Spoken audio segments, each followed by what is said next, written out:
One day ட்ரிப்பாக plan பண்ணி போகிற இடம் எதுன்னு கேட்டால் நம்ம நாகலாபுரம் ஃபால்ஸ் சொல்லலாம். நம்ம நாகலாபுரம் ஃபால்ஸ் எங்கன்னா சென்னையிலேருந்து ஒரு 80 கிலோமீட்டர்ஸ் ரேஞ்ச்லேயே இருக்குது.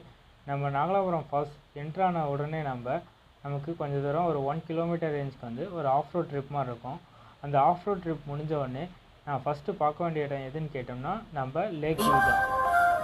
கடலை தாண்டி மலையெல்லாம் தாண்டி